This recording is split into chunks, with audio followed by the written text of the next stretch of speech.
ចាជំរាបសួរពុកម៉ែបងប្អូនទាំងអស់គ្នាចាថ្ងៃនេះខ្ញុំមកបង្ហាញអំពីចា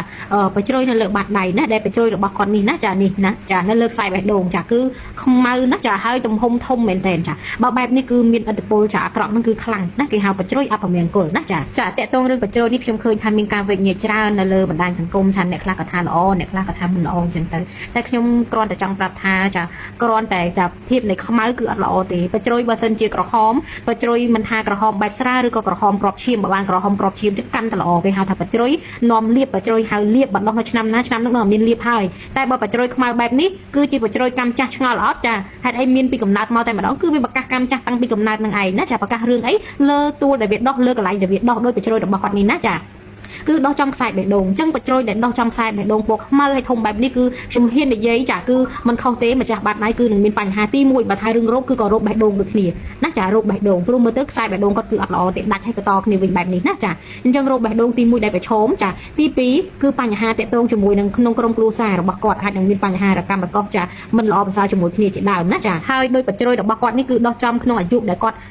ដែលក្នុងឆ្នាំនឹងតែម្ដងណាចាពេញតួរបស់វាគឺស្ថិតនៅក្នុងតួអាយុ30ចាប់ពី30គត់មកគឺវាមានឥទ្ធិពលហើយចាចឹងបានន័យថាវាដោះនៅត្រង់ហ្នឹងផ្សំជាមួយនឹងខ្សែជីវិតចាមានកោះនៅត្រង់អាយុ30ទៅទៀតច្បាស់ណាគឺក្នុងអាយុ30គឺពិបាករឿងលុយកាក់ខ្លាំងមានបញ្ហារឿងសុខភាពនឹងហើយគឺរឿងលុយកាក់ពិបាកដូចគ្នាណាលុយកាក់រតឹងដូចចបៃអញ្ចឹងនៅក្នុងខែហ្នឹងគឺពិបាកណាក្នុងឆ្នាំហ្នឹងខែហ្នឹងដែលវាត្រូវបជ្រោយវាឲ្យឥទ្ធិពលវាចំនៅពេលវេលាដែលដោះចំពេលវេលាដែលត្រូវឲ្យឥទ្ធិពលណាចាអញ្ចឹងអាហ្នឹងចាគឺជឿមិនជឿចារឿងចាបងប្អូនចាវិភាគមើលចាតាមចាការពិចារណាតាមដោយបញ្ញារបស់បងប្អូនគ្រាន់តែអ្វីដែលខ្ញុំដឹងចាបទពិសោធន៍ដែលខ្ញុំឆ្លងមកដឹងថាជាប្រជ្រោយមិនល្អទេពណ៌ខ្មៅឲ្យតែនៅលើបាតដៃលើសាច់នៃ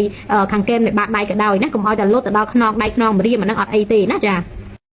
ជំរាបសួរពុកម៉ែបងប្អូនទាំងអស់គ្នាចាថ្ងៃនេះខ្ញុំមកបង្ហាញអំពីខ្សែមួយគឺខ្សែចាសងផលកម្មចាស់ដូចគ្នាចាអញ្ចឹងខ្សែនេះគឺចាវាដោះនៅអែបជាមួយនឹងខ្សែជីវិតចាចេញអំពីខ្សែជីវិតកាត់ធ្លាក់ចុះបែបនេះណាចានេះខ្ញុំគូខ្សែជីវិតឲ្យមើលណាចានេះខ្សែជីវិតរបស់គាត់ហើយខ្សែហ្នឹងវាកាត់ធ្លាក់ចុះអញ្ចឹងណាចាអញ្ចឹងខ្សែហ្នឹងគឺគេហៅថាខ្សែសងផលកម្មចាស់ឆាប់រហ័សអញ្ចឹងសងទៅលើរឿងអីចាបើយើងមើលឲ្យប្រកាសទៅលើដៃរបស់គាត់ទៅយើងមើលខ្សែចិត្តរបស់គាត់នេះគឺដាច់ដែរណាចាមកត្រង់អញ្ចឹងហើយចាដាច់ហើយក៏មានចាក់ខ្សែតវិញណាចាអញ្ចឹងយើងមើលនៅក្នុងអាយុខ្សែគុតរបស់គាត់គឺនឹងមានខ្សែសងផលកម្មចាស់របស់សងទៅឲ្យគេណាចាសងទៅលើរឿងអីចារឿងដែលសងគេនោះគឺខ្ញុំគិតថាចាសងគេ3ចាព្រោះរឿងសុខភាពដូចជាអត់អីទេខ្សែសុខភាពគាត់បាញ់ឡើងដែរអញ្ចឹងដូចជាមិនមានបញ្ហាអីទេបញ្ហាដែលគាត់ជួបទី1មើលលើខ្សែបេះដូងរបស់គាត់ដាច់បែបនេះគឺគេហៅថាគឺគាត់អាចនឹងបែកបាក់គ្រួសារណាចាបែកបាក់គ្រួសារហើយណាចា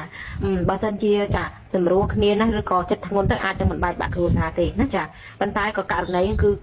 អាចចាខ្ពស់ជាងណាចាព្រោះខ្សែបេះដូងវាដាច់ម្យ៉ាងទៀតគាត់អាចនឹងជួបរឿងចាការជឿទុកចិត្តគេទៅគឺចាញ់បោកគេព្រោះខ្សែមើលខ្សែខួរក្បាលរបស់គាត់គឺត្រង់ណាចាមនុស្សដែលមានភាពស្មោះត្រង់មនុស្សដែលគិតត្រង់ណាចាគិតភ្លាមធ្វើភ្លាមមិនចាំយូរគិតត្រង់គិតលឿនមិនបានគិតល្អិតល្អន់នោះឯងណាចាទើបចាឲ្យជឿគេទៅចាញ់បោកគេណាចាម្យ៉ាងទៀតក៏គាត់ត្រូវផ្លាស់ប្ដូរមុខរបរការងារណាព្រោះខ្សែវាសនាគាត់ផ្លាស់ប្ដូរទិសដៅណាចាគាត់នឹងត្រូវជួបម្យ៉ាងទៀតគឺចាផ្លាស់ប្ដូរការងារទាំងឯងអញ្ចឹងប្រយ័ត្នខ្លាំងបំផុតអ្វីដែលខ្ញុំចង់និយាយទៅលើខ្សែចាក់របស់គាត់នេះពឹងទៅលើខ្សែចិត្តចាជាមួយនឹងខ្សែខួរក្បាលរបស់គាត់នេះគឺអត់ប្រយ័ត្នណាព្រោះខ្សែចិត្តគាត់មនុស្សស្មោះត្រង់ចាជឿគេលឿនទៀតហើយការគិតរបស់គាត់មិនបានវែងឆ្ងាយទៅទៀតចាគឺប្រឈមមុខនឹងការចាញ់បោកគេណាចាអញ្ចឹងប្រយ័ត្នណាចាប្រយ័ត្នបើសិនជាមានទម្រង់ដៃស្តៀងនឹងគាត់បែបនេះណា